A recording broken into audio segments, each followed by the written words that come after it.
SASDOவின் பிரதான செய்திகள். தலைப்புச் செய்திகள். நாமலின் சொத்து குவிப்பு விவகாரம் அமைச்சர் வெளியிட்ட தகவல். நுண்கடன் நிதி நிறுவனங்களை இழுத்து மூடிய தவிசாளர், களுவாஞ்சிக்குடியில் பரபரப்பு. திருகோணமலை கடற்பரப்பில் நிலநடுக்கம். ஜெனீவாவில் தமிழர் போராட்டம், எதிர்ப்பு வெளியிட்டுள்ள இலங்கை அமைப்பு. மன்னார் காற்றாலை விவகாரம், கொழும்பில் பாரிய போராட்டம். தென்னிந்திய நடிகர் ரோபோ சங்கர் காலமானார். தொடர்வன விரிவான செய்திகள். தாயகச் செய்திகள். நாடாளுமன்ற உறுப்பினர் நாமல் ராஜபக்ஷ தனது சொத்துக்கள் தொடர்பான முழுமையான விவரங்களை அறிவிக்காமல் இருந்தால் எதிர்காலத்தில் அவருக்கு எதிராக நடவடிக்கை எடுக்கப்படும் என்று கடற்தொழில் அமைச்சர் ராமலிங்கம் சந்திரசேகர் தெரிவித்துள்ளார்.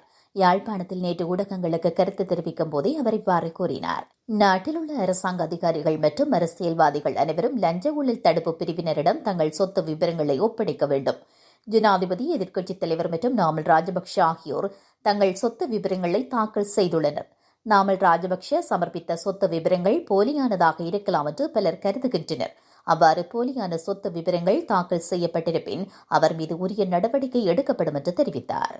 மட்டக்களப்பு மண்முனை தென்னறிவில் பெற்ற பிரதேச சபைக்குட்பட்ட இடங்களில் தமது காரியாலயங்களை வைத்திருக்கும் தனியார் நிதி நிறுவனங்களை அந்த பகுதி தவிசாளர் மேகசுந்தரம் வினோராஜ் அதிரடியாக மூடியுள்ளார். இந்த சம்பவம் நேற்று மாலை இடம்பெற்றுள்ளது. குறித்த நிறுவனங்கள் மண்முனை தென்னறிவில் பெற்று பிரதேச சபையில் வியாபார சான்றிதழை பெறாததனால் இந்த நடவடிக்கை எடுக்கப்பட்டுள்ளது. வியாபார சான்றிதழ் பெறாத நிதி நிறுவனங்கள் மற்றும் அதிக கூடிய வட்டி வீதத்தை மக்களிடமிருந்து வசூலிக்கும் நிதி நிறுவனங்கள் என்பன இதன்போது மண்முனை தென்னறிவில் பெற்று பிரதேச சபை தவிசாளர் மேகசுந்தரம் வினோராஜினால் அதிரடியாக பூட்டப்பட்டுள்ளன.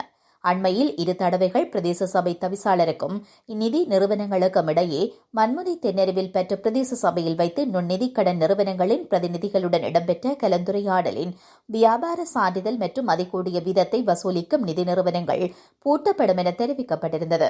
இதற்கிணங்க நேற்று மாலை தவிசாளரினால் நேரடியாகவே இந்த நடவடிக்கை முன்னெடுக்கப்பட்டுள்ளது. இலங்கையில முழுக்க போலி சட்டம் தான். இப்பே போட்டு 2 நிமிஷம் டைம் தருவேன். நீங்க எடுத்து அங்க உரையை செய்வாங்க. சரி சரி சரி நான் தான். இதை ரேட் லைசன்ஸ் தாமா கத்தனேனியா? ரேட் லைசன்ஸ் கத்ததே. ಕಂಪನಿ ಲೈಸೆನ್ಸ್ ಏನು? ಅಲ್ಲಿ ಏರಿಯಾ ಲೈಸೆನ್ಸ್ தாமா கத்தனேனியா? கரெக்ட் ரெண்டு ஒன்றுமே எனக்கு வேற எல்லா இடத்துலையும் கொண்டு வருவாங்க. வாங்க வாங்க கூட்டுங்க, வாங்க உடனடியாக கூட்டுங்க. சரி சரி நான் நிற்கணும்.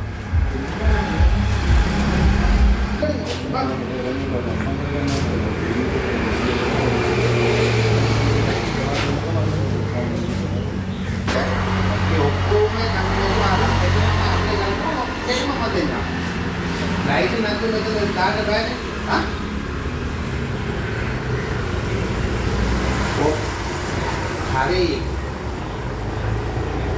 කාමාව නෑනේ.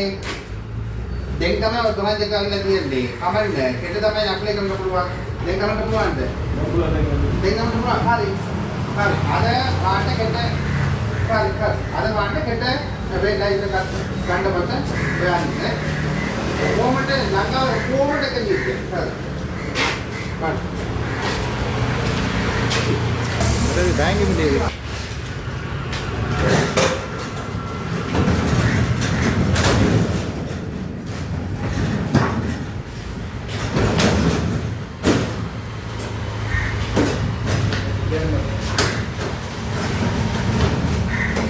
திருகோணமலை கடற்பகுதியில் ரிக்டர் அளவுகோலில் 3.9 நிலநடுக்கம் பதிவாகியுள்ளது. திருகோணமலைக்கு வடகிழக்கே 60 கிலோமீட்டர் தொலைவில் உள்ள கடலில் இந்த நிலநடுக்கம் பதிவாகியுள்ளதாக புவியியல் ஆய்வு மற்றும் சுரங்கப் பணியகம் தெரிவித்துள்ளது. நேற்று மாலை சுமார் 4-6 மணியளவில் இந்த நிலநடுக்கம் பதிவாகியுள்ளதாக புவியியல் ஆய்வு மற்றும் சுரங்கப் பணியகம் தெரிவித்துள்ளது. நாட்டில் நிறுவப்பட்ட 4 நிலநடுக்கமானிகளினாலும் இந்த நிலநடுக்கம் பதிவு செய்யப்பட்டுள்ளது. ஜெனீவாவில் நடத்தப்பட்ட புலம்பெயர் தமிழர்களின் போராட்டத்திற்கு அங்குள்ள இளைஞர்கள் அமைப்பு கொண்டு தமது எதிர்ப்பை பதிவு செய்துள்ளது.